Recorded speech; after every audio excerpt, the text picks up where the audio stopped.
This is a really hard video to do because, man, I'll tell you what, 2025, man, has just been one swift kick straight in the freaking balls. And it just feels like a dark cloud's been lingering overhead this whole entire year, man. You know, especially within the last 3 months with some of the iconic figures in music, in the entertainment world we've lost, with the likes of Brian Wilson, Malcolm Jamal Warner, the immortal Hulk Hogan, and the iconic Ozzy Osbourne, And yesterday we lost another massive, huge icon. Really, really fucking hard to talk about this, man. Yesterday, was kind of a weird day in general for me. Just a weird day. I just had this weird feeling, the moment I woke up yesterday that something was going to happen. And, well, it happened. I kept seeing these, stories about Ace Frehley being in, the hospital, being on life support, and at first I saw it advertised on, Google search or whatnot. And, you don't want to believe stuff like this. You don't want to believe stuff like this is real at all because, these are people you looked up to or idolized or, really just loved, when it comes to the way they entertained you or the way they influenced you. And, man,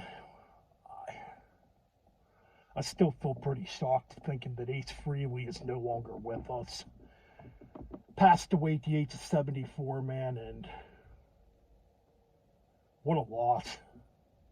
What a loss. And, this is a guy, man, that influenced so many. I mean, man, if you were a kid that grew up in the 70s, and I really wish I was, 9 times out of 10, man, if you wanted to play guitar or grow up to be a guitar hero, a guitar icon, you wanted to be like Ace Frehley. Ace Frehley, that Spaceman, character, was just larger than life. Something that looked like it would live forever,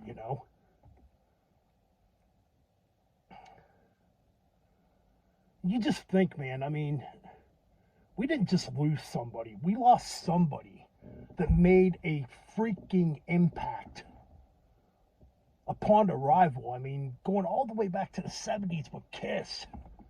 Even up to today, man, this guy was influencing so many guitar players. Influencing so many people to want to start a band, to become rock stars, to become guitar heroes. Even me, man. Ace Frehley, guys like Ace Frehley, the guys in Metallica, Dimebag Darrell, Eddie Van Halen, guys like that, and all these thrash guys like Gary Holton, the list goes on and on, made me want to freaking play guitar, start a damn band, even though I was very late getting into Kiss. Because when I first heard Kiss, it would have been around 1989. I'm guessing somewhere around there. Now, I probably knew Rock and Roll All Night and just didn't care as a little kid because I didn't grow up around Kiss when I was really little, In fact, when I was real little, I've talked about this before, I was exposed to Def Leppard, Van Halen, AC/DC, Quiet Riot, Twisted Sister, but not Kiss. Ironically, not Kiss. Yeah, it's like around 88, 89, my older cousin was into Kiss. And I want to say she had Smashes, Trashes, and Hits, and Hot in the Shades on cassette tape at that time. And I remember hearing the song Let's Put the X in Sex, and I did not like it. And then I heard, I think, Hide Your Heart from Hot in the Shades and Forever. And I'm like, this is terrible. So I ignored Kiss for the longest time when I was younger. You know, and of course at that age, I'm getting into Metallica, Megadeth, Testament, Iron Maiden, you know, Halloween, and bands like that. So I'm getting into the thrash metal, more, you know, traditional heavy metal type of stuff, you know. And Kiss to me at that age was just an afterthought. I did not get into Kiss at all right away.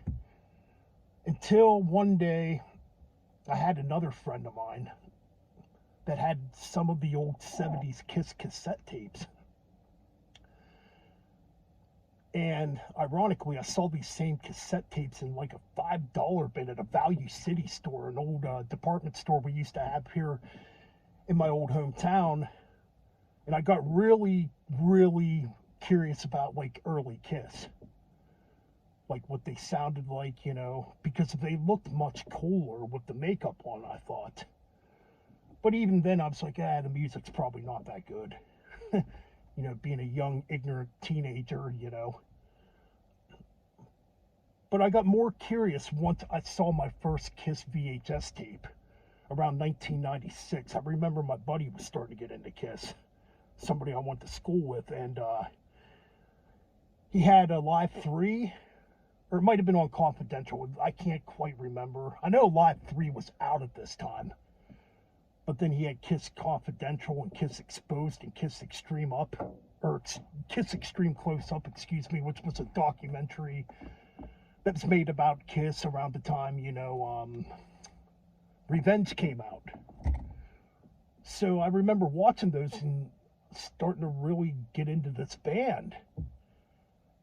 And not long afterwards, the original lineup reunited. The classic 70s lineup reunited, and they put the makeup back on. Now, technically, on Kiss Unplugged in 95, you know, Ace and Peter kind of came back. You know, that's when it started to begin that the original lineup could get back together, and it happened. So, man, I remember what really got me into Kiss was seeing Ace Frehley play Shock Me Live from Japan in 1977. It was on one of those Kiss VHS tapes.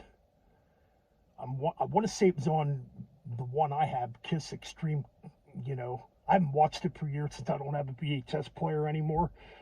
That blew me away. I couldn't believe it. I was just stunned after watching that performance. I mean, I never saw a guitar player like just kind of shred, you know. He was playing these dirty bluesy riffs, doing some like pre-Eddie Van Halen finger tapping, but then smoke started coming out of the guitar. You know, fucking rockets were shooting out of the guitar. I never seen anything like that prior. So I got more curious about like 70s Kiss. And it wasn't long after that I went to the Walmart. I remember walking out to Walmart after school one day. I was still in high school at the time. 11th grade. Yeah, I was 17 years old when I got into Kiss, so I was pretty old, you know, when I got into Kiss. I went out and bought Destroyer on cassette tape. I finally bought my first cassette, or my first Kiss tape, excuse me, and it was Destroyer. I remember putting that in my Walkman and listening to it and being pretty much blown away by it at the time. Like, the first 3 tracks on there really blew me away. Detroit Rock City, that twin harmony guitar lead in the middle. Ooh, still one of my favorite parts, even though you find out years later Ace is actually not playing on that, which kind of irritates me to this day. King of the Nighttime World blew me away. Freaking God of Thunder was like dark and heavy. You know, it's sinister. Didn't realize at the time that Paul Stanley actually wrote that song, but so yeah, man, it was really that album that really made me want to backtrack and get all the Kiss tapes, even the 80s stuff. I wanted to get it all, and I did. And man, it just blew me away. So I eventually ended up getting everything then, and I became a Kiss fan. So right now, you know, for this tribute to Ace, I'm going to show you what I have. I mean, why not? I mean, Now, years ago, I used to have everything on cassette tape by Kiss. I had them all. I had everything on cassette tape. Oh, man. I wish I still had those cassettes and wouldn't have sold them years and years ago. Of course, I was a dumbass in my early 20s and thought I had no use for these tapes anymore and got rid of them. What a dumbass. Wish I still had those tapes. But I've been trying to get my Kiss collection back again. I mean, some of these CDs I've had for a while now. I'm just showing the stuff I have with Ace. There's gaps missing. So let's just get started, man. Obviously, we got the debut album from early 74. Legendary debut album. Man, you talk about a great debut. There are some legendary songs on here. I mean, my favorites on here would be Cold Gin, obviously. Cold Gin is such a classic song. The opening track, Strutter, killer stuff. Obviously, Deuce. Oh, man, Deuce just hits hard. But the last two tracks are probably my favorite on here. Being 100,000 years. Because it must have been a bitch when I was going on. I love that fucking part. And obviously, you got Black Diamond, out on the streets for a living. You know, just love it. And I gotta say, Black Diamond easily has my favorite guitar solo on this freaking album. That ending is just so epic. Such an epic song for that time period. So yeah, debut album by Kiss. Then, like 6 months later, they come out with this masterpiece. To me, a criminally underrated Kiss album. Hotter Than Hell.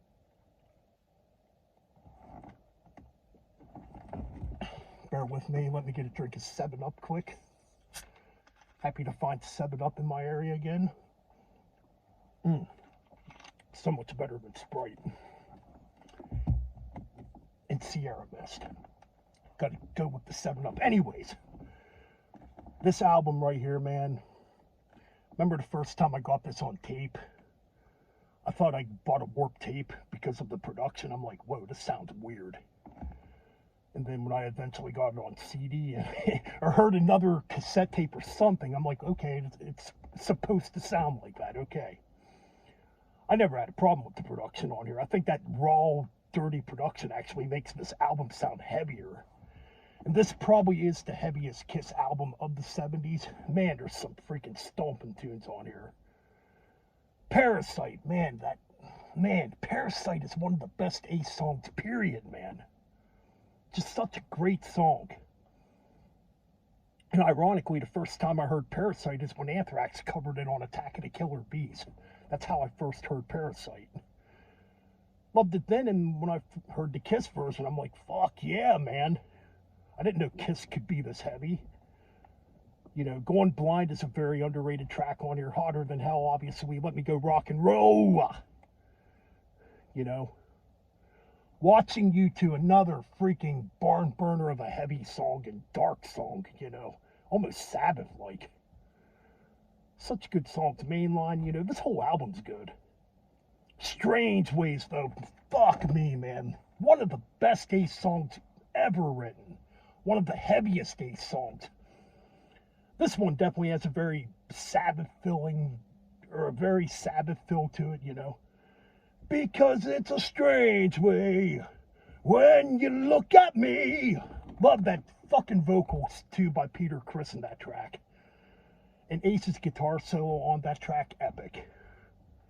But ironically, excuse me, man, these two albums did not sell. In fact, this album sold worse. And they're so good. I don't know what the public was thinking back then.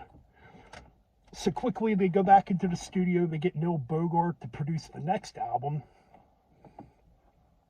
With a much cleaner production. Yeah, this one's definitely much more crisp, clear. And only 30 minutes long. But we get Dressed to Kill, which came out in 75. Not long after Hotter Than Hell. Some great stuff on here, too, man. Room Service. Two-Timer. I mean, I think most of these songs are pretty damn good, too. Getaway.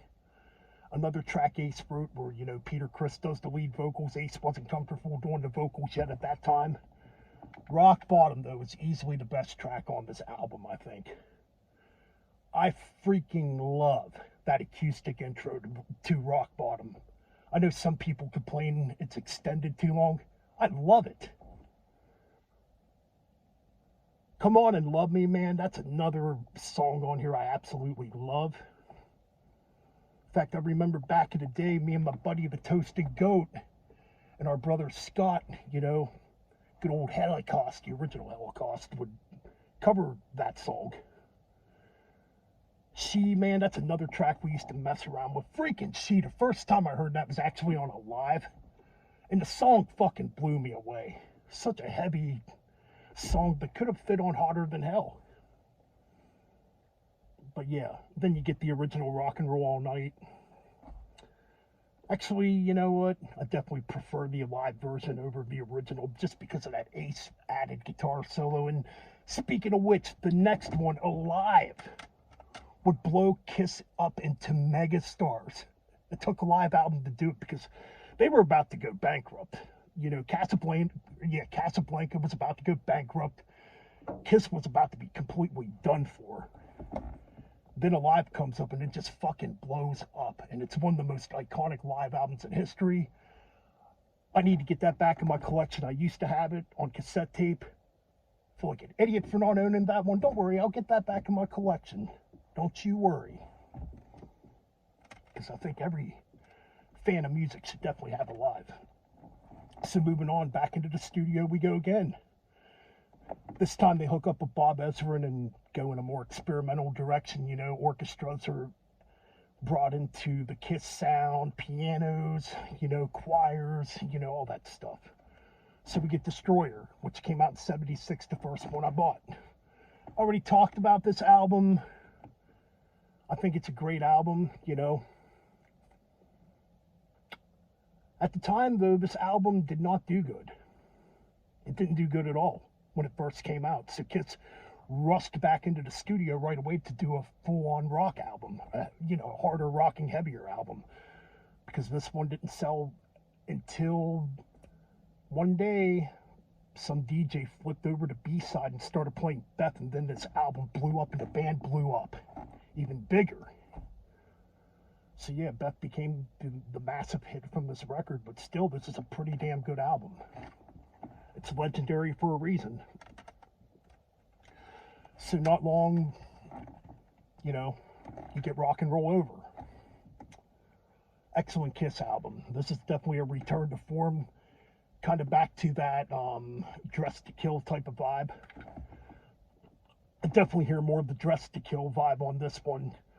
I mean, my God, it opens up with a great I Want You, has that great little acoustic intro, similar to, you know, Black Diamond and Rock Bottom. Great way to begin the album, Ladies in Waiting. Or was I on fucking Dress to Kill? I might have messed up here. My bad, it's on Dress to Kill.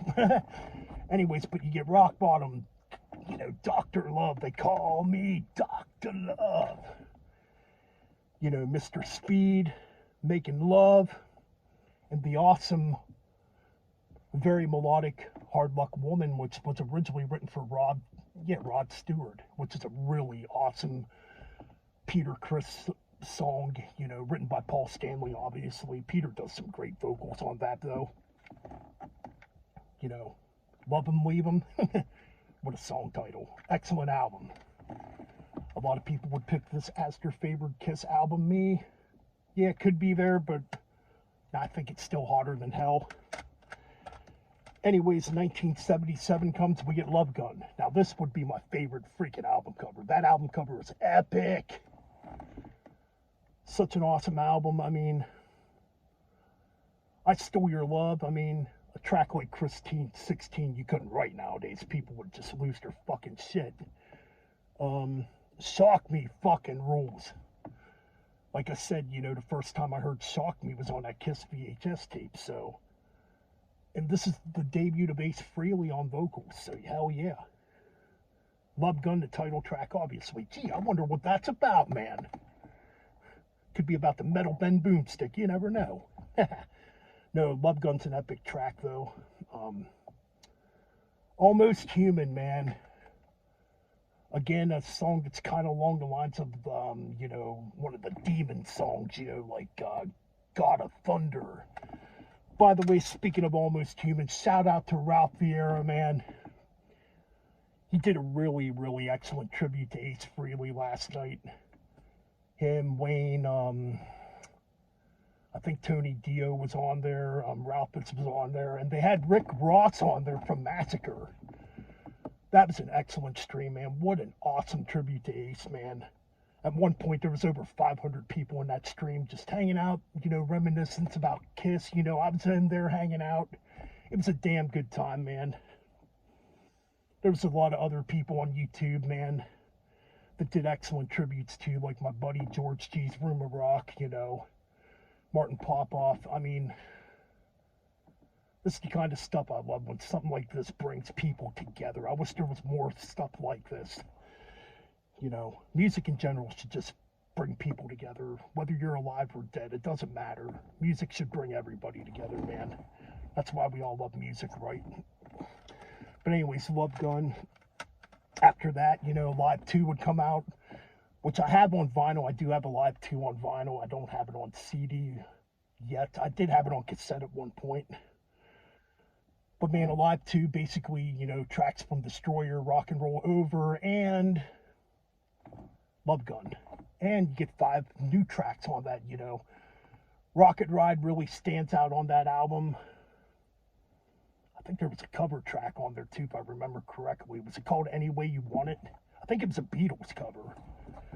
I don't know, I'm a little foggy on that. I haven't listened to that in a long time, but I do remember Rocket Ride. That was a hell of an Ace song. So then they did the solo albums, the 78 solo albums. Then Double Platinum obviously came out, the greatest hits. I do not have the Ace Frehley solo album. I wish I fucking had it. In fact, I was looking on Amazon to get it. They didn't have nothing on Amazon, man. And the copy I found, they wanted like almost $100 for it, I believe. And it was a German edition. It's like, you gotta be kidding me. But anyways, moving on. Because around this time too is when like Controversy and the band was in turmoil at this time. Ace and Peter wanted to leave and do solo material, and you know, that's how the solo albums happened.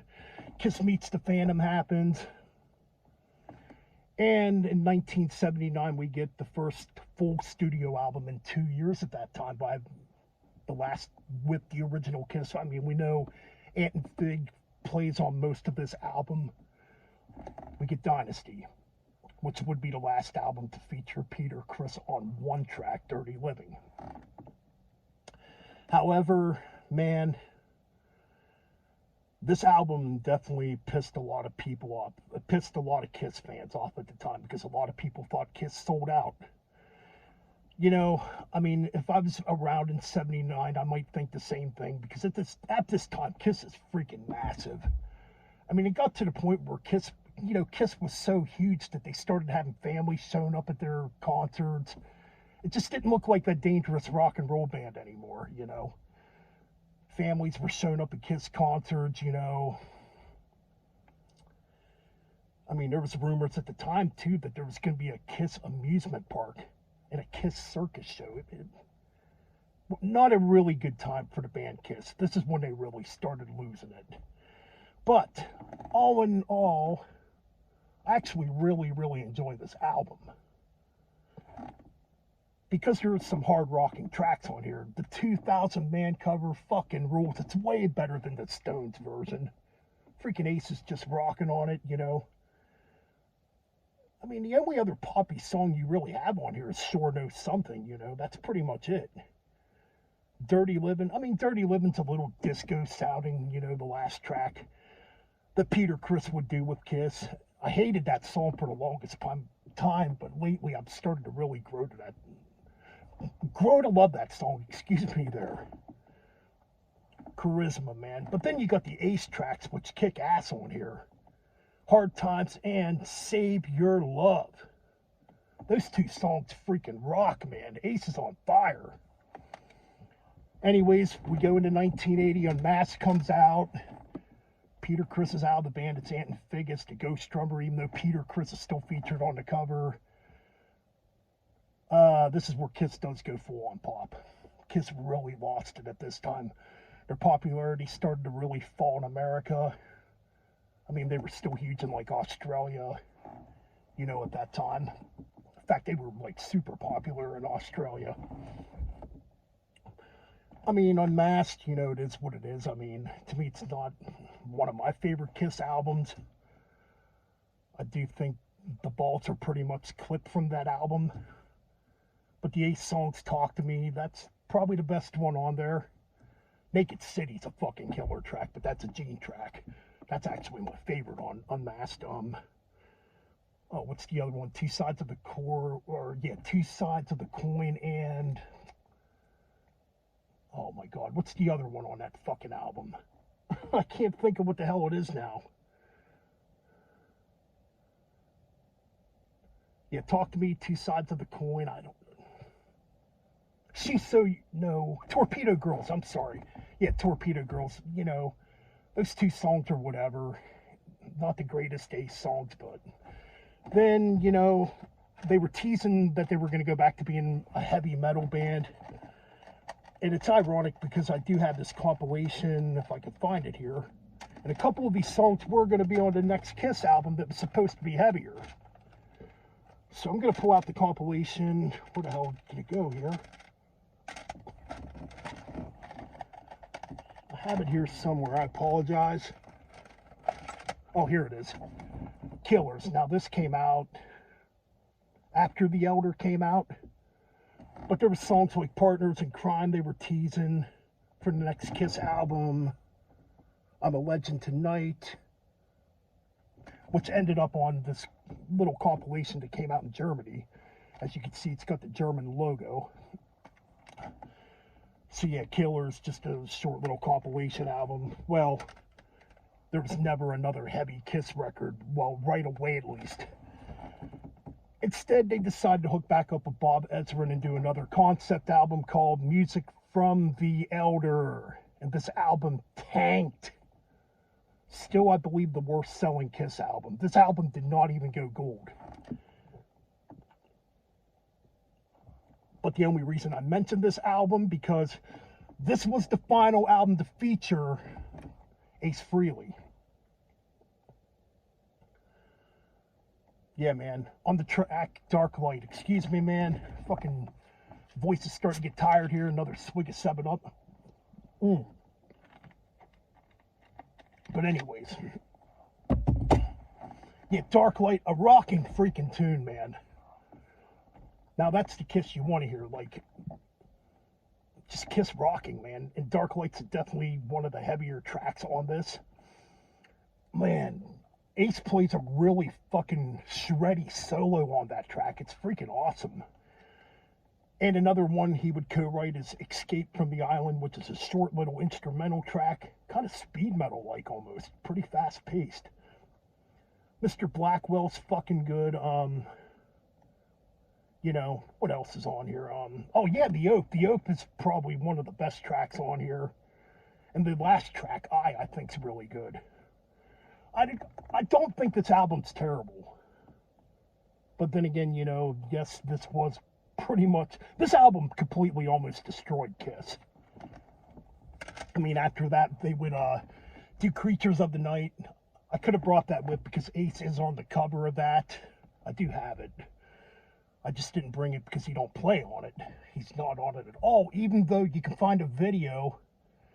And it's been put on a Kissology VHS tape, or DVD, I'm pretty sure. You can find a video of Ace playing in Brazil with Kiss at this time, and they're performing I Love It Loud, and Ace is playing. So he was still in the band when they were preparing that album, but he would eventually leave. And, you know, to end this here, in 1987, he came back with Frehley's Comet. And this album rocks. The first one absolutely rocks. Some good stuff on here, man. You got Rock Soldiers, which kicks ass. You know. Breakout's freaking killer. Into the Night's another excellent track. I mean, this is a good tape, man. Yeah, I found this at a flea market years ago. Really good stuff. I found this one, too, for 50 cents at the time. the second album, Second Sighting, which came out a year later in 1988. Both came out on Megaforce Records. This one kind of drops a little bit. This one's a little more glammy sounding. There's still some good stuff on here, but I definitely prefer, obviously, the first one. Yeah, man, Frehley's Common, absolutely. Anyways, I don't have anything else by Ace Frehley. I really need to get the other Ace Frehley albums, so I'm not going to go into talking about those. But in closing, we lost a freaking icon. We lost somebody that's larger than life. Man, somebody that definitely pioneered just fucking great 80s metal guitar playing, you know, and the kind of guitar playing you would get into the future of heavy metal music. Or, you know, hard rock music, you know. Ace Frehley influenced so many freaking people. And the thing I miss about guitar players is guitar players that had that raw edge and that energy and that larger-than-life feel, man. I miss that stuff. I think the biggest problem with a lot of guitar players nowadays, they want to be so crisp and clean and so perfect. And when you're like that, don't get me wrong, I was really into that too for the longest time, but lately I've been gravitating to the fucking raw guitar players. You know, the dirty, gritty guitar players again, because that's the sound I miss hearing. You know, guys like Jimmy Page, guys like Joe Perry, you know, guys like fucking, you know, Jimi Hendrix, you know. And Ace Frehley, man, freaking Ace, man, Space Ace, man. We lost a very important figure in music, man. And in closing, I just want to say rest in peace to the Spaceman. And man, the Spaceman's music will live on forever. Rest in peace, Ace. Thank you for your freaking music and your influence.